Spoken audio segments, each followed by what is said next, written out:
ఉంటుందో అది ఎంత ప్రమాదమో చెప్తున్నాడు. వచ్చినామండి అలాగునే నాలుగు కూడా చిన్న అవయవం బహుగా అదిరిపడి ఎంత కొంచెము నింపు విస్తారమైన అడుగులు తగలబెట్టును. చాలా నాలుగు ఎంత ప్రభావం, నాలుగు కూడా చిన్న అవయవం, శరీరంలో చిన్న అవయవం.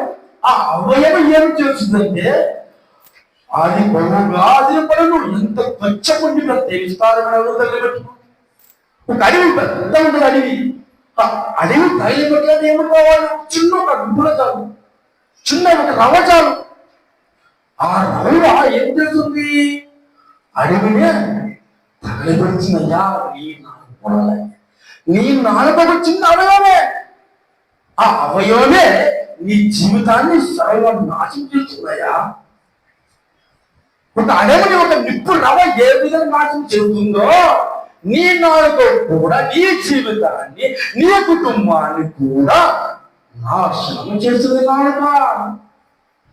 చిన్న వల్ల అలాగనే అడుగులు, చిన్న అడుగునే ఎంత విస్తారమైన అడుగులు కలిగి నువ్వు నాలుగున్న అగ్గియే. నాలుగు అగ్గియేయా, అగ్గి ఉంది నీలో, నీ నోట్లో అగ్గి ఉందా, జాగ్రత్త మాట్లాడు. ఈ అగ్గితో అనేక కుటుంబాలు నాశనమవుతున్నాయి. ఒక నిప్పు అనేది అగ్గిని ఏ విధంగా నాశనం చేస్తుందో నీలో నాలుగు ద్వారా అనేక కుటుంబాలు నాశనం చేస్తుంది. ఈ నాలుగు ద్వారా ఆ కుటుంబం గురించి ఆ చెప్పడం ద్వారా ఆ కుటుంబంలో విభేదాలు రావడము. చాలా ఎంతమంది లేరు సమాజంలో, ఎవరి గురించి చెప్తున్నాము అలాగా, అతను ఎలాగ ఇలాగ ఆ మాట ద్వారా కుటుంబం నాశనం అవుతుందయ్యా. అది నీకు తెలియదు. తెలుగు వారి గురించి మనం ఎలా మాట్లాడకూడదు, అలాగే మాట్లాడి నీకు భంగం అయ్యా, కుటుంబం నాశనం అవుతుంది. టైం అయిపోయిందమ్మా, ఇంకా 5 నిమిషాలు కంప్లీట్ చేస్తున్నాం. ఆలోచించింది నాయకులకి చిన్న సర్వ పాప ప్రపంచమై సర్వ శరీరముకు మాలినం బలుగ చేయొచ్చు ప్రకృతి చక్రముకు తెచ్చిపెట్టినయ్యా నాలుక. ఈ ప్రకృతనే, ఈ ప్రకృతి నాశనమవుతుంది. ఎందుకు నాలుక? ఈ నాలుగు ద్వారా ప్రపంచం నాశనం అవుతుందయ్యా. ఆలోచించాక ఒక దేశం మరొక దేశం ఎందుకు ఉత్తరపోతున్నాయి? మాటలు. ఈ మాటల ద్వారా ప్రపంచాలు ఉత్తరపోతున్నాయి. నువ్వెంత నేనెంత, నువ్వెంత నేనెంత. దేని ద్వారా? నాలుగు ద్వారా మాట్లాడిన మాట ప్రపంచ దేశాలు నాశనమవుతుంది. దేని ద్వారా? అభివృద్ధికే చుట్టుపెట్టదే నాలుక. ఆ నాలుక జాగ్రత్తగా కాపాడుకోవడం దేవుడి. కాబట్టి దేవునికి మన నాలుక ఎలా ఉంది,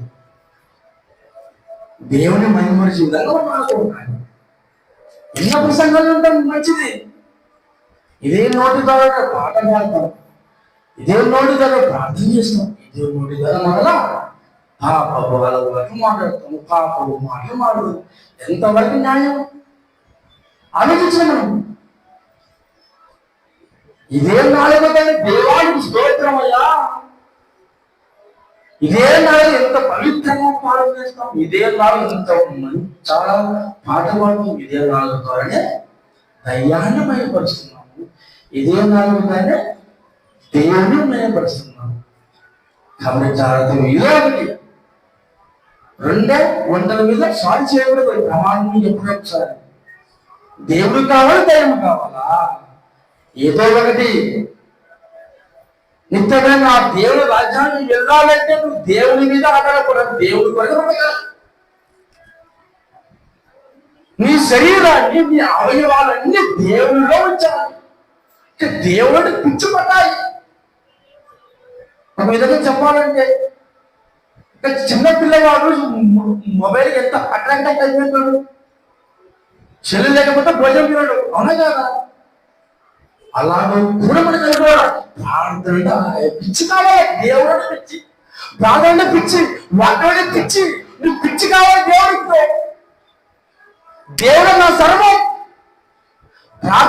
ప్రార్థన జీవితం అనే విధంగా దేవునితో కనెక్ట్ అయిపోవాలా.